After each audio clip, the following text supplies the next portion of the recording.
Bienvenidos al canal de YouTube de Novedades Mundo. Si bien el proceso de ocupación de Rusia en Ucrania continúa rápidamente, los problemas que enfrentó el líder ruso Putin en la guerra en Ucrania han superado su altura.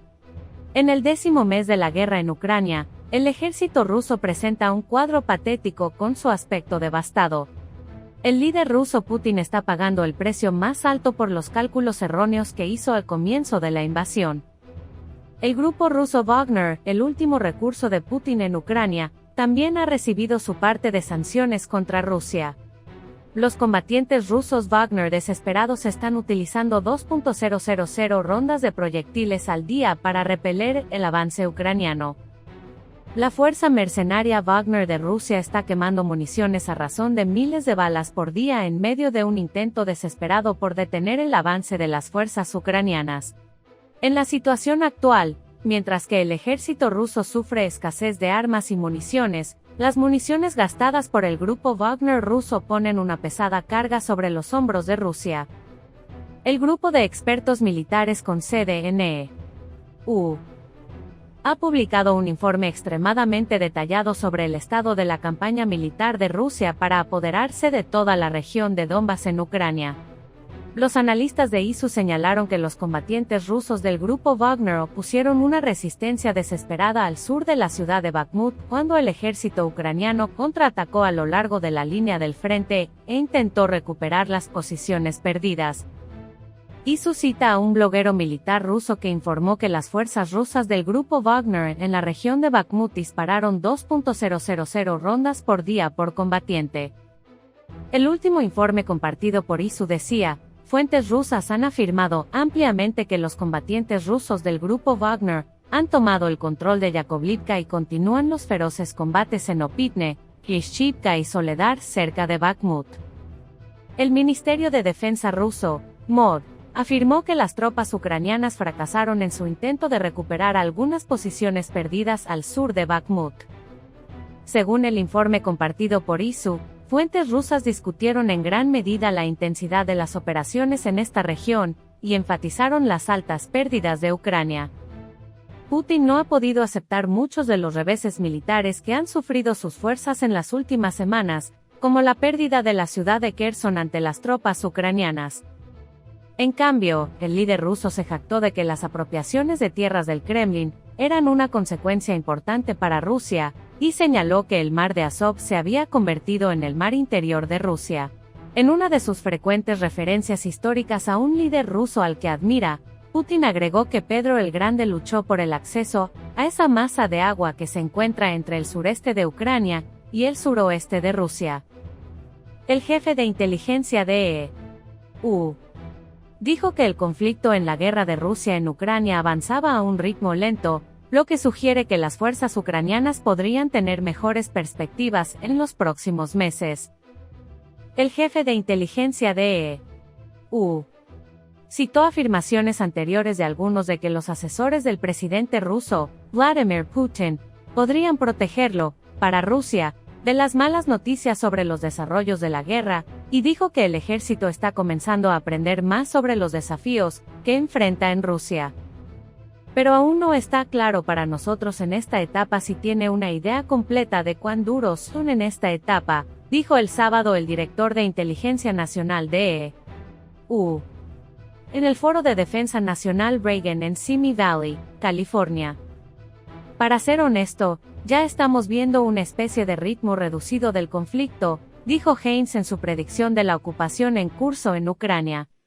En la guerra de Ucrania, espera que ambos bandos busquen reequipamiento, suministro y reestructuración para un posible contraataque ucraniano en primavera. Pero tenemos serias dudas sobre si los rusos realmente estarán listos para hacer eso, dijo Heinz. Y creo que de manera más optimista para los ucranianos en ese periodo de tiempo, agregó. Llama la atención el armamento de alta tecnología que el ejército ucraniano ha utilizado contra el ejército ruso desde el inicio de la invasión. 2 días seguidos esta semana, las Fuerzas Armadas de Ucrania utilizaron vehículos aéreos no tripulados para atacar objetivos en las profundidades de Rusia. Las imágenes de satélite después de los ataques del ejército ucraniano muestran que Ucrania atacó la base aérea de Engels cerca de Saratov y la base aérea de Yagilevo cerca de Ryazan. En cuestión de horas, el ejército ucraniano utilizó aviones y misiles de crucero desde los mismos aeródromos que las fuerzas aeroespaciales rusas para lanzar ataques en Ucrania. Luego, en un ataque a los frentes rusos a principios de esta semana, un dron ucraniano golpeó otro objetivo en una base aérea rusa. El objetivo de Ucrania en el ataque es un tanque de almacenamiento de petróleo en Kursk. Los guerreros ucranianos aceleraron su ataque el mismo día. Se informó que un dron que tenía como objetivo la base aérea de Belbek en Crimea fue derribado por la defensa aérea rusa. Esta nueva ola de agresión ucraniana en suelo ruso podría ser un punto de inflexión en la guerra. Kiev ahora ha demostrado que también puede atacar objetivos de infraestructura en suelo ruso. Medusa revela lo que sabemos sobre las capacidades de los drones de Ucrania, y lo que eso significa para los próximos meses. Era una cuestión de curiosidad qué vehículos aéreos no tripulados utilizó el ejército ucraniano en sus exitosos ataques contra Rusia.